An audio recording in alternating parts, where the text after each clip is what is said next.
Hello students, आज हम mixture and allegation के पार्ट 3 के बारे में डिस्कस करने जाएंगे। पार्ट 3 लास्ट पार्ट 2 के आगे कंटिन्यूड पार्ट है। अगर आपको याद हो तो लास्ट पार्ट में हमने एक क्वेश्चन भी दिया था और आपसे कहा था कि इसको ट्राई कीजिएगा। चलिए पहले उसका सॉल्यूशन देखते हैं। तो क्वेश्चन था, there are some two-wheelers and some four-wheelers standing in the parking.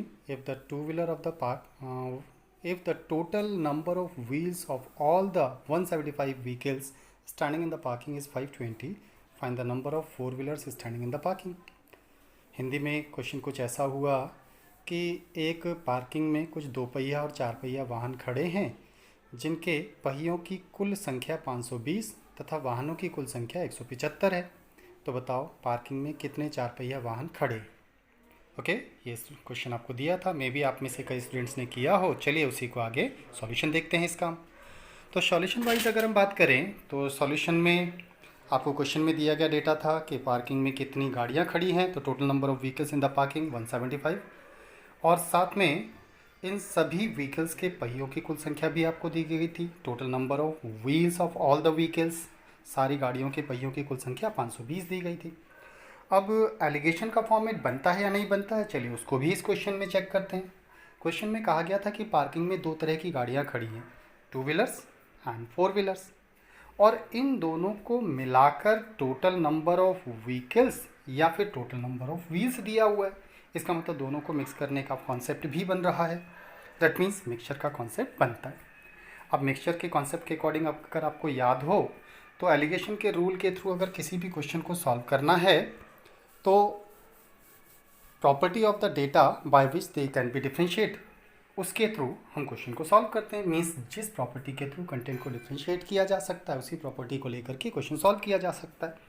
अब ऐसे में अगर हम बात करें तो हमारे पास ऐसी कौन सी प्रॉपर्टी है जिसके थ्रू कंटेंट को डिफ्रेंशिएट किया जा सकता है, हम उसके बारे में बात कर रहे हैं। अब प्रॉपर्टी वाइज अगर हम बात करें तो नंबर ऑफ व्हीकल्स और number of wheels of vehicles, मतलब पार्किंग में खड़ी गाड़ियों की संख्या और गाड़ियों के पहियों की संख्या, दोनों डेटा हमें दे रखा है। और हम गाड़ियों की संख्या के थ्रू पार्किंग में खड़ी गाड़ियों को डिफ्रेंशिएट नहीं कर पाएंगे। हाँ, गाड़ियों के पहियों की संख्या के थ्रू गाड़ी कैसी है उसको डिफ्रेंशिएट किया जा सकता है। We can differentiate the vehicles by the number of wheels. So number of wheels के थ्रू ही क्वेश्चन को सॉल्व करना है। So we have to solve the number numericals by the number of wheels. तो नंबर ऑफ व्हील्स के through हम solve करेंगे। इसलिए टोटल व्हीकल्स के नंबर ऑफ व्हील्स हमें 520 दिया है। टोटल मीन्स दोनों को मिलाकर। सो मिक्सचर की वैल्यू हमारे पास 520 हो जाती है। अब 520 कितने व्हीकल्स के व्हील्स हैं? ये 175 गाड़ियों के पहिए हैं। तो इसका मतलब 175 गाड़ियों का पहिया अगर यहाँ दिया है तो फिर सभी जगह सेम टाइप का डेटा होना चाहिए। अब सेम टाइप के डेटा के अकॉर्डिंग अगर हम बात करें तो टू व्हीलर्स में भी 175 व्हीकल्स के लिए हम सॉल्व करेंगे। तो 175 व्हीकल्स के अकॉर्डिंग 175 इंटू 2 350 व्हील्स हो जाते हैं। सो टू व्हीलर्स के लिए हम लेंगे 350 व्हील्स। ठीक है, सी फोर व्हीलर्स के लिए अगर व्हील्स की बात करें तो फोर व्हीलर्स के लिए व्हील की टोटल काउंटिंग कितने 175 व्हीकल्स के लिए सॉल्व करेंगे। तो 175 इंटू 4 दैट इज 700। इसका मतलब फोर व्हीलर्स के लिए हम 700 व्हील्स लेंगे। अब इसे लेकर सॉल्व किया जाए तो सॉल्व करने का एलिगेशन का रूल क्या है? डिफरेंस लेना। सो 700 520 का डिफरेंस इधर लेते हैं तो डेट वुड बी 700 माइनस 520, और 350 एंड 520 का डिफरेंस इधर लेते हैं जो हो जाएगा 520 माइनस 350। डिफरेंस मीन्स बड़ी वैल्यू में से छोटी वैल्यू को माइनस करना, और ऐसे में इन दोनों का डिफरेंस ही दोनों टाइप के व्हीकल्स का मिक्सिंग का रेशियो हो जाएगा। इट मीन्स सिंप्लीफाई करते हैं फर्दर तो 180 रेशियो 170, फर्दर सिंप्लीफाई करते हैं 18:17। इसका मतलब पार्किंग में जो दो पहिया और चार पहिया वाहन खड़े हैं उनकी काउंटिंग का जो नंबर है, उनकी गाड़ियों की संख्या का जो नंबर है वो जाता है 18:17, 18:17। 18:17 किसका रेशियो है? ये रेशियो होगा उसका जिसको मिक्स किया गया, और पार्किंग में किसको मिक्स करके खड़ा किया गया? गाड़ियों को। इसका मतलब ये नंबर ऑफ व्हीकल्स का रेशियो हो गया। नंबर ऑफ व्हीकल्स के रेशियो के अकॉर्डिंग हमसे आगे क्वेश्चन पूछा गया था पार्किंग में कितने फोर व्हीलर्स हैं, कितनी चार पहिया गाड़ी है। तो नंबर ऑफ फोर व्हीलर्स हमें काउंट करना है। तो number of four wheelers standing in the parking कितना है उसे फाइंड करते हैं। तो that would be four wheelers का नंबर कितना है 17 आउट ऑफ टोटल 35, और टोटल व्हीकल्स कितने हैं हमारे पास 175। So that would be 17/35 into 175। Simplify करने पर डेटा आता है 85। इसका मतलब पार्किंग में फोर व्हीलर्स कितने हो गए? 85 फोर व्हीलर्स हो गए। Clear students, that was the question given in last lecture. अब इस लेक्चर में हमने पिछले वाले क्वेश्चन जो आपको दिया था उसका सॉल्यूशन देखा। अगर आपको वीडियो अच्छा लगता है, समझाने का मेथड पसंद आ रहा है, तो फिर हमारे वीडियोस को सब्सक्राइब, लाइक एंड शेयर ज़रूर करिएगा। और प्रीवियस लेक्चर्स अगर किसी का मिस हो गया है तो उसका जो लिंक है वो हम डिस्क्रिप्शन बॉक्स में दे देंगे, आप वहाँ से प्रीवियस लेक्चर्स को भी देख सकते हैं। चलिए अब हम आज का टॉपिक स्टार्ट करते हैं। आज का हमारा टॉपिक है मिक्सचर एंड एलिगेशन का पार्ट 3। पार्ट 3 में क्या पढ़ेंगे? एक्चुअली मिक्सचर एंड एलिगेशन का एक बहुत इंपॉर्टेंट कॉन्सेप्ट आज हम डिस्कस करने जा रहे हैं, और वो इम्पॉर्टेंट कॉन्सेप्ट है चेन रूल। चेन रूल क्या है? What is chain rule? तो चेन रूल के बारे में पहले समझ लेते हैं कब और कहाँ यूज़ करते हैं। Chain rule mixture and allegation का ही एक स्पेसिफिक पार्ट है, इसलिए मिक्सचर एंड एलिगेशन का कॉन्सेप्ट तो बनेगा, दैट मीन्स मिक्सिंग का कॉन्सेप्ट तो बनेगा। लेकिन चेन रूल क्या है इसके बारे में पहले डिस्कस करते हैं। चेन रूल एक्चुअली हम तब यूज़ करते हैं जब किसी एक सब्सटेंस में से कुछ अमाउंट निकाल कर उतना ही क्वांटिटी मिक्स इनिशियल सब्सटेंस में मिक्स करने के लिए कहा जाए। ओके, और इस प्रोसेस को बार बार रिपीट भी किया जा सकता है। ओके, और ऐसे रिपीटिशन के बाद फाइनल जो मिक्सचर बनेगा, उस मिक्सचर के अंदर इनिशियल सब्सटेंस का कंटेंट कितना रह गया उसको आइडेंटिफाई करने का तरीका हमारा चेन रूल होता है। ओके, तो चेन रूल क्या है, चलिए उसको देखें। Chain rule is a rule to solve the specific type of numericals on mixture in which a certain amount of initial substance is replaced by the same amount of another substance no matter how many times the replacement has to be done.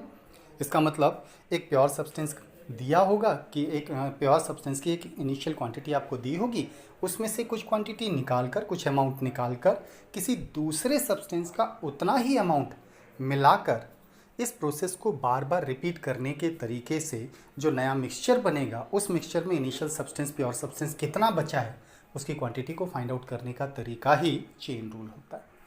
अब chain rule के लिए necessary condition क्या है, मतलब कब chain rule applicable होगा?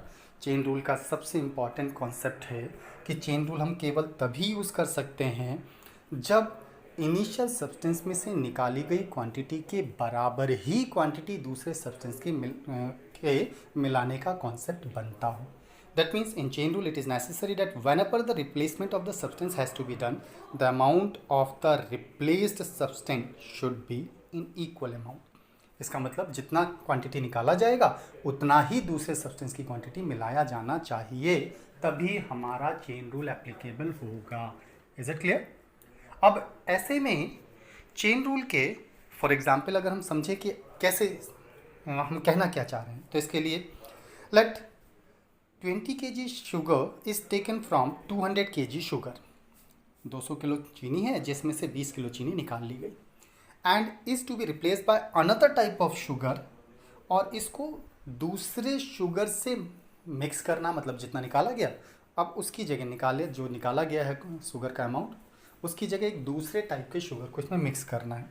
तो allegation केवल तभी एप्लीकेबल होगा बाय चेन रूल। अगर इसको सॉल्व करना चाहते हैं तो it is necessary that the replacement should be 20 kg, क्योंकि इसमें से 20 kg निकाला गया है तो 20 kg ही दूसरे टाइप का शुगर मिलाया जाना चाहिए, not more than 20 kg and not less than 20 kg। ना तो 20 kg से ज़्यादा होना चाहिए और ना ही 20 kg से कम होना चाहिए, तभी हमारा एलिगेशन एप्लीकेबल होगा, मीन्स चेन रूल एप्लीकेबल होगा। Is it clear? चलिए चेन रूल के बारे में और थोड़ा सा, चेन रूल क्या इसके टाइप्स भी हैं उसके बारे में डिस्कस करते हैं। तो types of numericals on chain rule. Chain rule के ऊपर न्यूमेरिकल्स जो हमें मिलेंगे उसके बारे में हम बात करने जा रहे हैं। तो चेन रूल के थ्रू जो क्वेश्चंस हमें मिलेंगे वो 2 टाइप्स के हो सकते हैं। उसमें से chain rule can be differentiated in 2 ways depending on the amount of replaced substance, मतलब कितना कंटेंट रिप्लेस किया जा रहा है ऑन रिपीटेशन वे। इसका मतलब हर बार सेम क्वांटिटी को रिपीट किया जाता है या हर बार अलग अलग क्वांटिटी को रिप्लेस किया जाता है, इसके अकॉर्डिंग 2 टाइप का हो जाता है। चलिए इसका फर्स्ट टाइप हम लेते हैं when each time same amount is replaced by another substance in the numerical.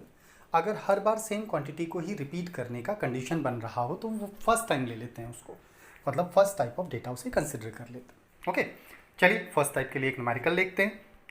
A milkman has 200 litre of pure milk. एक दूधिये के पास 200 लीटर शुद्ध दूध था। फर्स्ट टाइम ही replaced 20 litre milk by the same amount of water पहली बार उसने इसमें से 20 लीटर दूध निकाला और इतना ही पानी मिला दिया। Second time he again replace the 20 litre milk by the same amount of water. दूसरी बार उसने फिर से इसमें से 20 लीटर दूध निकाला और इतना ही पानी मिला दिया।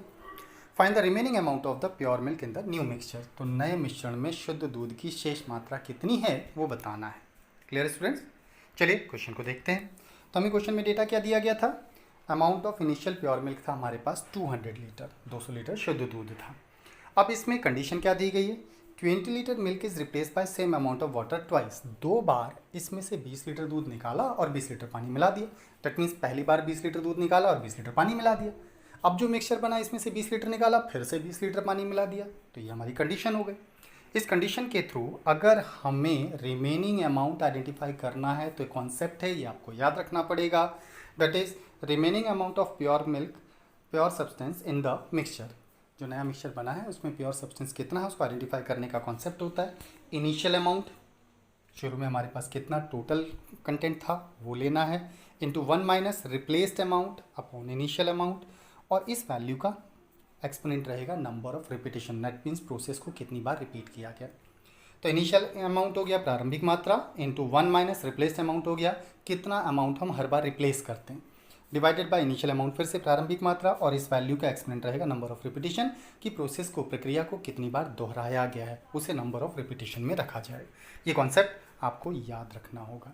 अब इसके थ्रू अगर हम क्वेश्चन वाइज देखें तो हमारे पास इनिशियल कंटेंट कितना था 200, इंटू 1 माइनस रिप्लेस कितना कर रहे हैं हर बार हम 20 लीटर, अपॉन इनिशियल कितना है 200, और प्रोसेस को कितनी बार रिपीट किया गया ट्वाइस, 2 बार।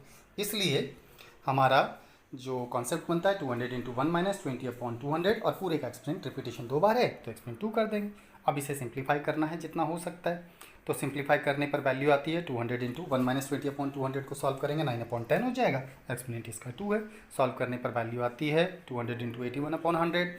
फर्दर सिंप्लीफाई करने पर वैल्यू हो जाती है 162 लीटर्स। इसका मतलब नए मिक्सचर के अंदर जो फाइनल मिक्सचर हमारा बना है उसके अंदर प्योर सब्सटेंस का अमाउंट कितना बचा 162 litres. Is it clear? Okay students, अगर वीडियो अच्छा लग रहा हो, पसंद आ रहा हो तो लाइक, सब्सक्राइब एंड शेयर ज़रूर करिएगा। और अगर किसी ने प्रीवियस लेक्चर्स मिस किए हों तो उनके लिए हम प्रीवियस लेक्चर्स के लिंक को डिस्क्रिप्शन बॉक्स में दे देंगे, वहाँ से आप इसे देख सकते हैं। चलिए आगे कंटिन्यू करते हैं। अब हम बात करते हैं सेकेंड टाइप ऑफ डेटा के बारे में। तो चेन रूल की second type of data, second type of format कैसा हो सकता है उसके बारे में डिस्कस करने जा रहे हैं। तो सेकेंड टाइप ऑफ न्यूमेरिकल्स कैसे होंगे, उसमें हो सकता है आपको दिया जाए one each time of different amount is replace by same amount of another substance in the numerical. अगर क्वेश्चन में हर बार अलग अलग क्वांटिटी के साथ प्रोसेस को रिपीट करने के लिए कहा जाए तो वो सेकेंड टाइप का डेटा कंसिडर किया जा सकता है। ओके चलिए इसके लिए न्यूमेरिकल देखते हैं। इसके लिए हमारे पास न्यूमेरिकल है A milkman has 200 liter of pure milk.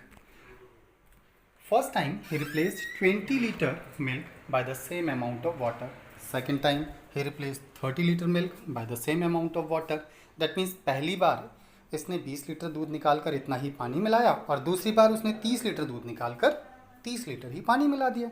Find the remaining amount of pure milk in the new mixture.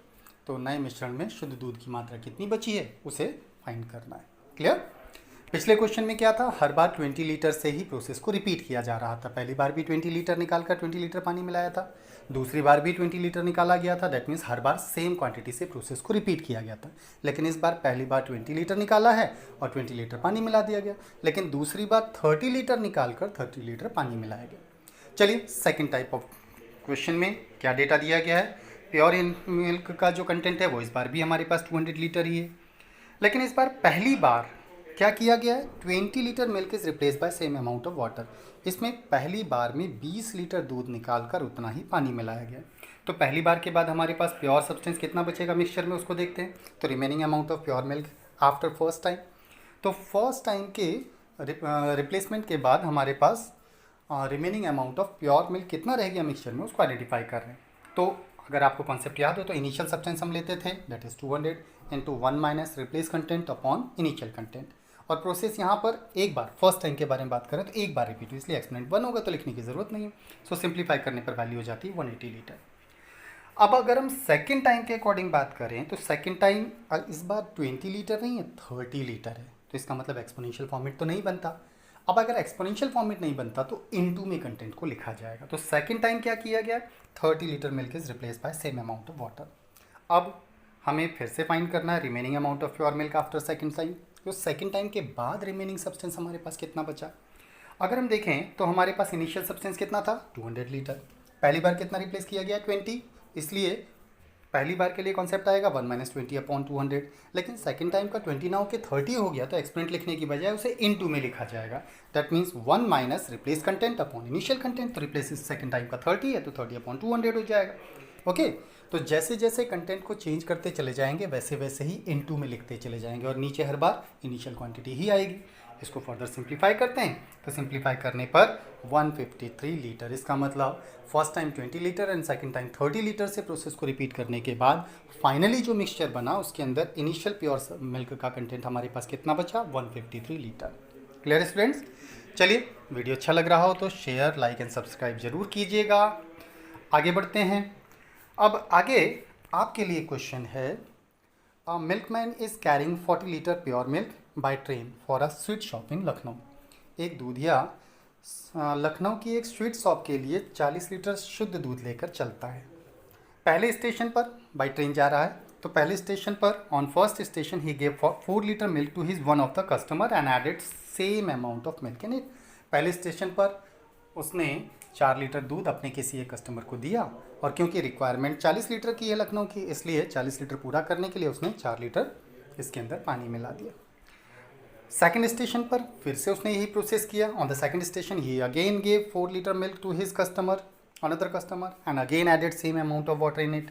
दूसरे स्टेशन पर भी उसने 4 लीटर दूध निकाल कर फिर से 4 लीटर पानी मिला दिया और थर्ड स्टेशन पर भी उसने ऐसा ही किया। He repeated the same process on the next station with 4 litres again. उसने तीसरे स्टेशन पर भी ऐसा ही किया। Then he reached the destination with milk, और वो दूध के साथ डेस्टिनेशन पर पहुंच गया। हमें बताना है find the remaining amount of pure milk in the new mixture. तो नए मिक्सचर में दूध की मात्रा कितनी रहेगी वो आइडेंटिफाई करना है। इसके ऑप्शंस आपको दिए गए हैं, ट्राई कीजिएगा और ऑप्शन आपको समझ में आ रहा होगा कौन सा सही है। जो ग्रीन कलर से शो किया गया है वो आपका सही ऑप्शन है। ट्राई कीजिएगा स्टूडेंट्स और कमेंट बॉक्स में इसका आंसर शेयर कीजिएगा। आज के लिए इतना ही। Thank you for today. Thank you class.